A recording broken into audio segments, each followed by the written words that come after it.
नमस्कार साथियों, Mahesh Taneja Indian and world history YouTube channel पर एक बार फिर आपका स्वागत है। आज बात कर लेते हैं गुप्त काल के अंतिम कुछ शासकों के बारे में जो बहुत ज़्यादा महत्वपूर्ण नहीं है और उनकी कोई बहुत बड़ी उपलब्धियां नहीं हैं, और गुप्त साम्राज्य के पतन के बारे में कि क्या वो कारण थे जिसकी वजह से गुप्त साम्राज्य पतन की ओर चला गया। हमने लास्ट वीडियो में बात की थी स्कंदगुप्त के बारे में, स्कंदगुप्त की उपलब्धियों के बारे में, और अब हम बात करते हैं स्कंदगुप्त के बाद के शासकों के बारे में। देखिए, स्कंदगुप्त के बाद जो शासक उल्लेखित है उसका नाम है पुरुगुप्त। ठीक है, और पुरुगुप्त के बारे में केवल आपको एक ही उपलब्धि ध्यान रखनी है कि प्रथम गुप्त शासक जो बौद्ध था, जिसने बौद्ध धर्म अपना लिया था, वो कौन था? तो वो पुरुगुप्त था। ठीक है, इतनी सी उपलब्धि आपको ध्यान रखनी है। प्रथम गुप्त काल का शासक जिसने बौद्ध धर्म अपनाया वो कौन था? वो पुरुगुप्त था। पुरुगुप्त के बाद यदि शासक की बात करें तो यहाँ पर नाम आता है कुमारगुप्त सेकंड का। कुमारगुप्त सेकंड के बारे में बातचीत थोड़ी ज़्यादा की जानी है। क्यों की जानी है? क्योंकि कुमारगुप्त सेकंड के समय का एक अभिलेख बहुत महत्व रखता है और उसे हम कहते हैं मंदसौर अभिलेख। इस मंदसौर अभिलेख को अच्छे से हमें समझना है। मंदसौर अभिलेख क्या है, इसे अच्छे से हमें समझना। देखिए, मंदसौर अभिलेख जो है वो कुमारगुप्त सेकंड के समय में रचित किया गया और इसका श्रेय दिया जाता है वत्स भट्टी को। किसे दिया जाता है? वत्स भट्टी को। और ये कहाँ पर है? तो मंदसौर एमपी में है, मतलब मालवा के क्षेत्र में है। और मालवा के क्षेत्र में इस समय में बंधु वर्मा जो थे वो राज्यपाल थे, या यूं कहिए गवर्नर थे। ठीक है, अब इस मंदसौर अभिलेख की इतनी बात हम क्यों कर रहे हैं? वत्स भट्टी ने लिखा है। उसके बाद हम बात कर रहे हैं कि मालवा क्षेत्र में और बंधु वर्मा जो है इस समय राज्यपाल थे। इस मंदसौर अभिलेख में, इस सौर से आपको बात को पकड़ना है। यहाँ पर एक उल्लेख मिलता है कि तंतुवाय या कौलिक या बुनकरों की एक श्रेणी ने, श्रेणी का हमने उल्लेख आपको कर दिया था कि श्रेणी क्या होती है? एक ही प्रकार के व्यवसाय से संबंधित व्यापारियों का जो समूह होता है वो श्रेणी कहलाता है। तो तंतुवाय कौलिक या बुनकरों की श्रेणी के द्वारा एक सूर्य मंदिर के निर्माण का उल्लेख मिलता है। सूर्य मंदिर निर्माण का उल्लेख मिलता है। ठीक है, मंदसौर, आपको सौर से यहाँ पर इसको कनेक्ट करना है कि सूर्य मंदिर के निर्माण की बात चलेगी यहाँ पर। ठीक है, इस सूर्य मंदिर के निर्माण के बारे में जानकारी मिलती है और एक श्रेणी के द्वारा ये सूर्य मंदिर बनवाया गया। हमने स्कंदगुप्त के बारे में पढ़ते समय बातचीत की थी कि तैली श्रेणी के द्वारा सूर्य मंदिर की उपासना, सूर्य की उपासना और वहाँ पर दान दिए जाने का उल्लेख मिलता है। ये सूर्य मंदिर के निर्माण का उल्लेख है। और इस सूर्य मंदिर का निर्माण जो है वो एग्जैक्टली हुआ कब, ये उल्लेख भले ही मिले, परंतु ये निर्माण हुआ था कुमारगुप्त फर्स्ट के समय। बिल्कुल आप इसको कनेक्ट कीजिए बड़े अच्छे से कि सूर्य मंदिर का निर्माण कब हुआ? कुमारगुप्त फर्स्ट के समय। उस समय ये कोई बुनकरों की श्रेणी है जो लाट प्रदेश से चलकर, लाट प्रदेश मीन्स गुजरात से चलकर ये चले आए कहाँ पर? मंदसौर में, जिसे दशपुर के नाम से भी जाना जाता है। ठीक है, और यहाँ पर आकर इन्होंने सूर्य मंदिर का निर्माण करा दिया। किसके समय में? बिल्कुल ध्यान रखिए, कुमारगुप्त फर्स्ट के समय में। अब आप कहेंगे कि हम पढ़ तो कुमारगुप्त सेकंड रहे हैं, इसका निर्माण तो कुमारगुप्त फर्स्ट के समय में हुआ, परंतु इसका जो पुनर्निर्माण हुआ वो हुआ कुमारगुप्त सेकंड के समय में। ठीक है, निर्माण कब हुआ? कुमारगुप्त फर्स्ट के समय में। पुनर्निर्माण कब हुआ या जीर्णोद्धार कब हुआ? कुमारगुप्त सेकंड के समय में। और दोनों बार ये श्रेय कि निर्माण और पुनर्निर्माण से डायरेक्टली कनेक्टेड जो व्यक्ति है वो कौन है, वत्स भट्टी है। दोनों बार ये अवसर इनको ही मिला। और देखिए कितना इंटरेस्टिंग सा फैक्ट है कि जब निर्माण हुआ तो ये 437 ईस्वी था और जब पुनर्निर्माण हुआ तो ये 473 ईस्वी था। और दोनों बार कौन है यहाँ पर, वत्स भट्टी है जिसने इस निर्माण का श्रेय प्राप्त किया, जिसने इस अभिलेख को लिखने का श्रेय भी प्राप्त किया और ये जानकारी हमें प्राप्त होती है। यहाँ से क्वेश्चन पूछा जाता है, कुमारगुप्त सेकंड के समय ये लेख लिखा गया, हालांकि वत्स भट्टी दोनों जगह कॉमन है। ठीक, तो ये तंतुवाय या कोलिक या बुनकरों की श्रेणी के द्वारा एक सूर्य मंदिर का निर्माण कहाँ कराया गया, तो मंदसौर या दशपुर में कराया गया। और ये जो श्रेणी है ये लाट प्रदेश से इधर आ गए क्योंकि कहीं आर्थिक रूप से, व्यावसायिक रूप से कुछ पतन की स्थितियां वहाँ गुजरात में उस समय देखने को मिली हैं। ठीक है, अब इस अभिलेख के बारे में एक और इम्पोर्टेंट बात बताएं। पूरे अगर हम गुप्त काल की बात करें तो ये एकमात्र अभिलेख ऐसा माना जाता है जो मालव या विक्रमी संवत में है। किस संवत में उल्लेख है इसमें सारा का सारा, वो मालव या विक्रमी संवत में है, एकमात्र ऐसा अभिलेख है। ठीक है, तो मंदसौर अभिलेख के बारे में आपको कुमारगुप्त फर्स्ट में भी पूछना बनता है, तो वहाँ भी आपसे अगर डिस्कशन में आ जाता है तो आपको ध्यान रखना है कि कुमारगुप्त फर्स्ट के समय में एक सूर्य मंदिर का निर्माण इस श्रेणी के द्वारा कराया गया, जिसे कुमारगुप्त सेकंड के समय में पुनर्निर्माण किया गया। और वत्स भट्टी के माध्यम से ये संपूर्ण जानकारी मंदसौर अभिलेख में मिलती है और मंदसौर अभिलेख का संबंध सीधा सीधा कुमारगुप्त सेकंड से है।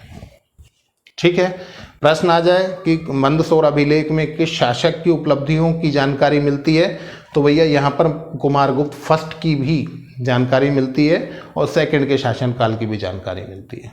ठीक है, तो ये बिल्कुल आप स्पष्ट रखेंगे। 437 में निर्माण, 473 में और मालव या विक्रम संवत जो है उसके माध्यम से यहाँ पर डेट्स जो है वो उल्लेखित है। ठीक है, तो कुमारगुप्त सेकंड हमारे लिए इस तरह से इम्पोर्टेंट हो जाएंगे। वत्स भट्टी का नाम आपको मेनली याद रखना है। चलिए आगे बढ़ जाते हैं। पूर्व गुप्त पढ़ा हमने, प्रथम गुप्त शासक जो बौद्ध धर्म को अपनाने वाला है, और फिर उसके बाद कुमारगुप्त सेकंड। कई बार इनका क्रम भी पूछ लिया जाता है, तो आपको क्रम में भी अपने आप को मजबूत रखना है। अब चलते हैं आगे और बात करते हैं एक और शासक की जिसका नाम है बुद्धगुप्त। अब बुद्धगुप्त के बारे में कोई ऐसी महत्वपूर्ण बात है नहीं, हालांकि इनके बारे में जानकारी जो है पहाड़पुर तक से मिलती है। पहाड़पुर में भी इनके ताम्रपत्र, ताम्रलेख मिले हैं। पहाड़पुर ताम्रलेख जो बांग्लादेश का क्षेत्र है वहाँ से भी इनके ताम्रलेख मिले हैं, तो ये माना जाता है कि शायद इनका शासन क्षेत्र वहाँ तक भी था। ठीक है, तो ये तो केवल आपको क्रम में रखना है। अब बुद्धगुप्त के बाद ये गुप्त साम्राज्य 3 शाखाओं में विभाजित दिखाई देता है। ये आपको 3 शाखाएं यहाँ पर डेवलप करनी है। कौन कौन सी 3 शाखाएं हैं ये हमारे लिए इम्पोर्टेंट है। ठीक है, 3 शाखाओं में चला गया। 3 शाखाओं के शासक कौन कौन है और उनकी इम्पोर्टेंट उपलब्धियाँ कौन सी हैं, तो वो हमको जरूर ध्यान रखना है। सबसे पहले बात करते हैं नरसिंह गुप्त बालादित्य। नरसिंह गुप्त, जिन्हें बालादित्य के नाम से भी जानते हैं, और इनका जो क्षेत्र है, इनका क्षेत्र रहा मगध का क्षेत्र। ये मगध के क्षेत्र में इन्होंने शासन किया है और इनकी 1-2 बड़ी उपलब्धियां हैं जो हमको अच्छी तरह से यहाँ पर समाहित कर लेनी है। इनकी सबसे बड़ी उपलब्धि जो है, इन्होंने हूण शासक मिहिर कुल को पराजित करके बंदी बनाया। हूण शासक मिहिर कुल का नाम बहुत सुनते हैं लोग।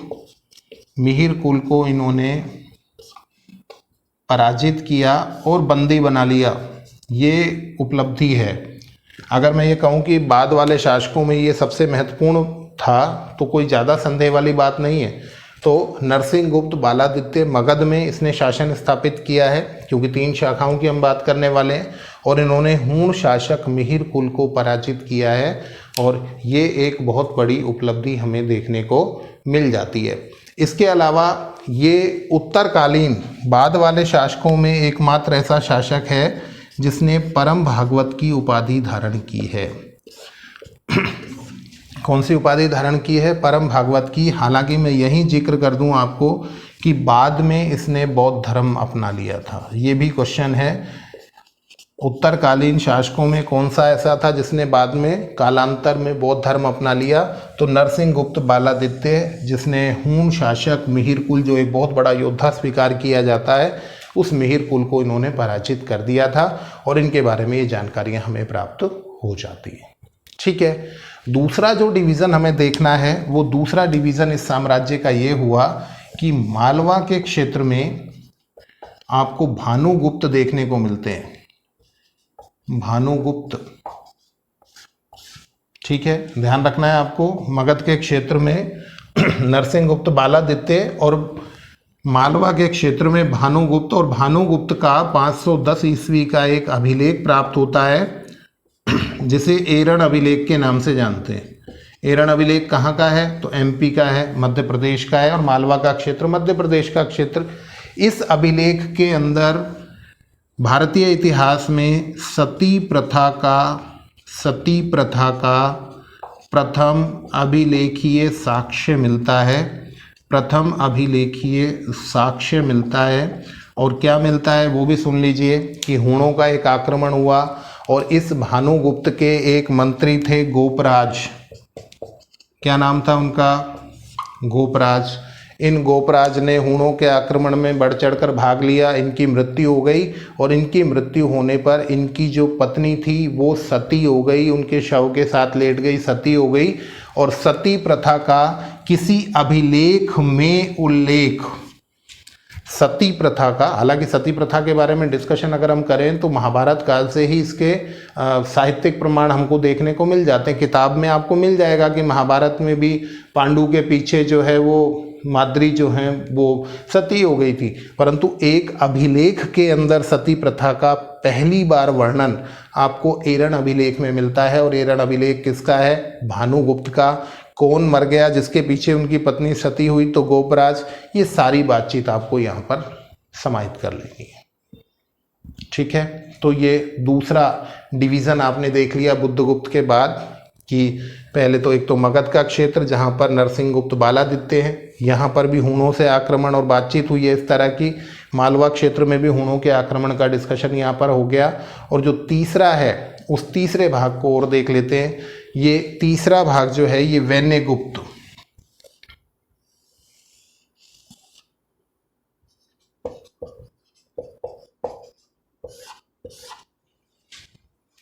ये वैन्यगुप्त जो हैं वो शासक बने हैं, और वैन्यगुप्त जो शासक बने हैं इनका एक अभिलेख मिलता है, गुणेधर अभिलेख।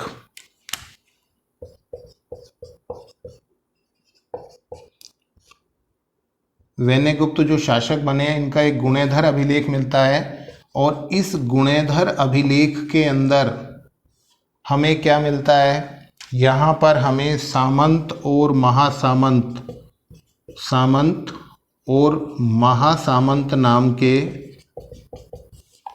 उल्लेख मिलते हैं। ये नाम मतलब सामंत और महासामंत शब्दों का इस्तेमाल मिलता है, और इन शब्दों का जो उपयोग यहाँ पर हुआ है उससे ये पता लगता है कि कहीं ना कहीं गुप्त काल में ऐसी परिस्थितियाँ निकल कर आई जहाँ पर साम्राज्य पतन की अवस्थाओं की ओर चला गया, और उसका मूल कारण था सामंतवाद का उदय। सामंतवाद का मतलब साम्राज्य विकेंद्रीकरण की अवस्थाओं की ओर चला गया, और विकेंद्रीकरण इतना ज़बरदस्त हुआ जिसकी वजह से पतन हो गया। वो अभी डिस्कशन में हम लेकर आएंगे। फिलहाल आपको ये तीन डिविजन्स जरूर ध्यान रखने हैं, नरसिंह गुप्त बालादित्य, भानुगुप्त और गुणेधर अभिलेख के वैन्यगुप्त। ये तीन शासकों का एक ही समय पर होना गुप्त साम्राज्य के पतन को प्रदर्शित करता है, विभाजन को प्रदर्शित करता है। ठीक है, और इसके बाद हम बात करेंगे लास्ट कि इसके बाद कौन से महत्वपूर्ण शासक हुए। तो कोई ज़्यादा महत्व रखते नहीं हैं, आपको बताएं कुमारगुप्त थर्ड, कुमारगुप्त थर्ड, और लास्ट विष्णुगुप्त। अगर आपसे ये कहा जाए कि अंतिम महत्वपूर्ण शासक कौन था, तो अंतिम महत्वपूर्ण शासक कुमारगुप्त थर्ड था। और बिल्कुल अंतिम शासक की बात की जाएगी इस शाखा की, तो ये थे विष्णुगुप्त। और इस तरह से गुप्त साम्राज्य पतन की ओर चला गया। गुप्त साम्राज्य के पतन को हम केवल कुछ बहुत संक्षेप में समझने का प्रयास कर लेते हैं। देखिए, हमने मौर्य साम्राज्य को जब पढ़ा था तो यहाँ पर हमने कहा था कि अत्यंत केंद्रीयकरण की स्थिति के कारण मौर्य साम्राज्य पतन की ओर चला गया। केंद्रीयकरण का मतलब क्या था कि वहाँ पर राजा ही बहुत निम्न स्तर तक जाकर सारी नियुक्तियाँ करते थे, और यदि राजा क्वालिटी में कमज़ोर आ जाएंगे तो सारी नियुक्तियाँ गलत सी हो जाएंगी और उसके बाद साम्राज्य पतन की ओर चला जाएगा। यहाँ पर इसका उल्टा है, और उल्टा ये है कि गुप्त साम्राज्य जो है ये अत्यंत विकेंद्रीयकरण, इंग्लिश के स्टूडेंट्स के लिए बात करें तो एक्सट्रीमली डिसेंट्रलाइजेशन जो हुआ, उसकी वजह से ये गुप्त साम्राज्य पतन की ओर चला गया। यहाँ पर देखिए प्रमाण क्या है। अत्यंत विकेंद्रीकरण का मतलब क्या है? आप यहाँ पहली बार भारतीय इतिहास में ये देखेंगे कि राज्यपाल का जो पद है वो भी आपको वंशानुगत दिखाई देता है। इस तरह के प्रमाण मिलते हैं कि जो गवर्नर हैं वो पद कैसे हो गए, वंशानुगत हो गए, योग्यता के आधार पर नहीं। और होगा क्या, लोगों का जो सेंटर से अटैचमेंट होगा, सेंटर मतलब जो मुख्य राजा है, जो गुप्त शासक हैं, उनसे अटैचमेंट खत्म होता चला जाएगा। और उनके लिए तो राज्यपाल और उनका बेटा और फिर उनका बेटा राज्यपाल जब बनेंगे तो उनके सारे स्वार्थ और सारा समर्पण केवल राज्यपालों तक रह जाएगा। और लास्ट में जब भी राज्यपालों को मौका मिला, उन्होंने अपने आप को स्वतंत्र शासक के रूप में डिक्लेयर कर दिया, स्वतंत्र शासक बना लिया। और इस तरह से गुप्त साम्राज्य पतन की ओर चला गया, डिवीज़न में चला गया और समाप्त हो गया।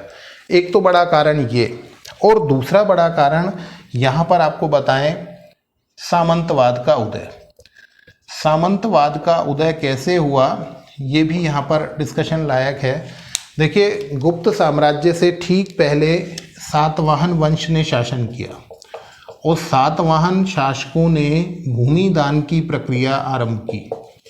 भूमि दान की ये जो प्रक्रिया थी, इसे अग्रहार भूमि कहा जाता था।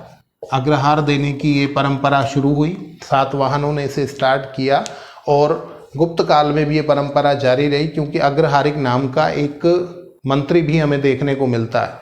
अब जब भूमि दान की प्रक्रिया बड़े स्तर पर की जाने लगेगी, वेतन के स्थान पर आप भूमि दान करने लग जाएंगे या भूमि के मालिक आप काफ़ी लोगों को स्वीकार करेंगे, तो वहाँ से ये सामंतवाद का उदय हो जाएगा।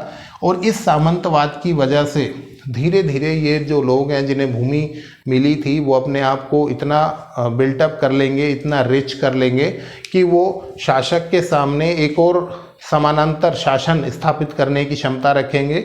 और यही सामंतवाद जो है वो गुप्त साम्राज्य के पतन का, और यूँ कहिए कि भारतीय इतिहास के अंधकार के युग का प्रारंभ है।